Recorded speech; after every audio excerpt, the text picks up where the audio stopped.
இயேசுவில் எனக்கு பிரியமான சகோதர சகோதரிகளே, இன்று பொது காலத்தின் 3ஆம் வாரம் செவ்வாய்க்கிழமையில் நாம் இருக்கின்றோம். இந்த நாள் உங்களுக்கு இனிய நாளாக அமைய வாழ்த்துகிறேன், ஜெபிக்கின்றேன். இன்றைய இறை சிந்தனைக்கு நாம் கவனமுடன் செவி கொடுப்போம். ஒரு பெரிய நகரம் அது. அந்த பெரிய நகரிலே கிறிஸ்துவ கோவில் ஒன்று இருந்தது. ஒரு ஞாயிற்றுக்கிழமை காலையில் அந்த வழியாக போன ஓர் இளம்பெண், ஞாயிறு தோறும் அந்த கோவிலில் அப்படி என்னதான் நடக்கிறது, அதையும் பார்த்து விடுவோம் என்று ஆர்வ மிகுதியால் கோவிலுக்கு உள்ளே சென்றாள். அவள் கோவிலுக்கு உள்ளே சென்ற நேரம் குருவானவர் பிரசங்கம் செய்து கொண்டிருந்தார்.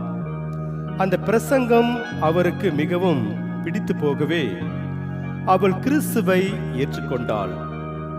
மற்றொரு நாளில் கடவுளின் வார்த்தையை அவரை பற்றி அறியாத மக்களுக்கு எடுத்துரைக்க வேண்டும் என்ற தூண்டுதல் அவளுக்கு ஏற்பட்டதும் அவள் அதை செயல்படுத்த முடிவு செய்தாள்.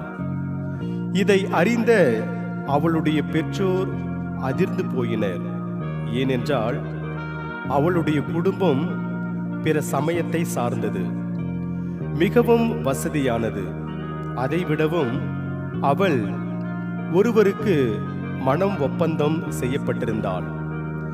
இந்த நிலையில் அவளுடைய எண்ணத்தை மாற்றுவதற்கு அவளுடைய பெற்றோரும் அவளுக்கு மன ஒப்பந்தம் செய்யப்பட்டிருந்த இளைஞனும் எவ்வளவோ முயற்சி செய்தார்கள். அப்பொழுதும் அவள் தனது முடிவில் உறுதியாக இருந்ததால் அவளுக்கு மன ஒப்பந்தம் செய்யப்பட்டிருந்த இளைஞன் எல்லாவற்றையும் விட இயேசுதான் முக்கியம் என்று இவள் நினைக்கின்றாள் எனில், அந்த இயேசுவுக்காக நானும் எனது வாழ்வை அர்ப்பணிக்கின்றேன் என்றான். இதற்கு பிறகு இருவரும் திருமணம் முடித்து ஒன்றிணைந்து சீனாவுக்கு நற்செய்தி அறிவிக்க சென்றார்கள். இறையேசு பிரியமான சகோதர சகோதரிகளே, இந்த நிகழ்வில் வரும் இளம்பெண் கடவுளின் வார்த்தையை கேட்டதும் அது மட்டுமல்லாமல் அவரது திருவுளத்தின்படி நடந்து சீனாவிற்கு சென்று நற்செய்தி அறிவித்து இயேசுவின் உண்மையான உறவினர் ஆனார். இந்த இறைவார்த்தை யார் உண்மையான உறவினர் என்ற கேள்விக்கு பதில் தருகிறது. அதை பற்றி நாம் சிறிது நேரம் சிந்தித்து பார்ப்போம்.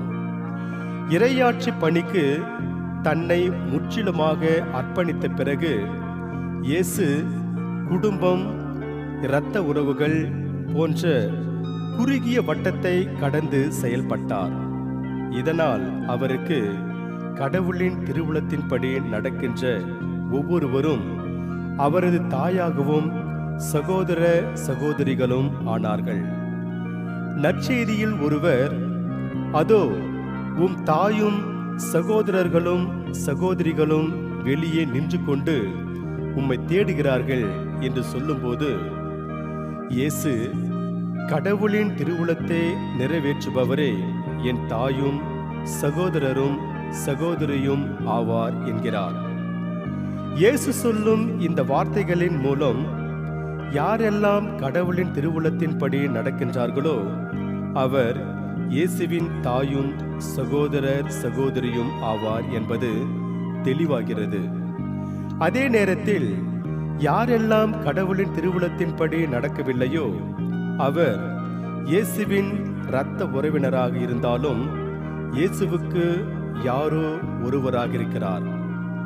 இன்றைய நற்செய்திக்கு முந்தைய பகுதியில் பார்க்கிறோம், பரிசேயர் இயேசுவை பேய்களின் தலைவனை கொண்டு பேய்களை ஓட்டுகிறான் என்று குறை கூறியிருப்பார்கள். பரிசேயர்கள் இனத்தின் அடிப்படையில் யூதர்கள்தான் என்றாலும் அவர்கள் கடவுளின் திருவுளத்தின் எதிராக நடந்ததால் அவர்கள் யாரோ போல் ஆகிறார்கள். இதற்கு முற்றிலும் மாறாக இன்றைய முதல் வாசகத்தில் தாவீது கடவுளின் பேழை ஓபேது யோதோமின் இல்லத்திலிருந்து கடவுளின் நகரான எருசலேமுக்கு கொண்டு வருகிறார். இவ்வாறு அவர் கடவுளின் திருவுளத்தின்படி நடக்கிறார். கடவுளுக்கு மிக நெருக்கமானவராகிறார். எனவே இறையேசு பிரியமான சகோதர சகோதரிகளே, நாம் யாராக இருந்தாலும் கடவுளின் திருவுளத்தின்படி நடப்போம். அதுவே நம்மை கடவுளின் உண்மையான உறவினராக்கும். இன்று நமக்கு கொடுக்கப்படுகின்ற இறை சிந்தனைக்கு ஒருவர் எங்கே பிறந்தார் என்பது முக்கியமல்ல, எப்படி வாழ்ந்தார் என்பதுதான் முக்கியம். கடவுளின் உண்மையான உறவினராவதற்கு நாம் கொடுத்து வைத்திருக்க வேண்டும். கடவுளின் திருவுளத்தின்படி நடப்பதில் மரியா நமக்கு சிறந்த எடுத்துக்காட்டு. இன்று நமக்கு கொடுக்கப்படுகின்ற இறை வார்த்தையாக, என் கடவுளே, உமது திருவுளம் நிறைவேற்றுவதில் நான் மகிழ்ச்சி அடைகிறேன் என்று திருப்பாடல் 40ஆம் அதிகாரம் 8ஆம் வசனத்தில் திருப்பாடல் ஆசிரியர் கூறுகிறார். எனவே இறையேசு பிரியமானவர்களே, நாம் கடவுளின் திருவுளத்தை மகிழ்ச்சியோடு நிறைவேற்றி இறையருளை நிறைவாக பெறுவோம். இறைவன் உங்கள் அனைவரையும் நிறைவாக ஆசீர்வதிப்பாராக. ஆமென்.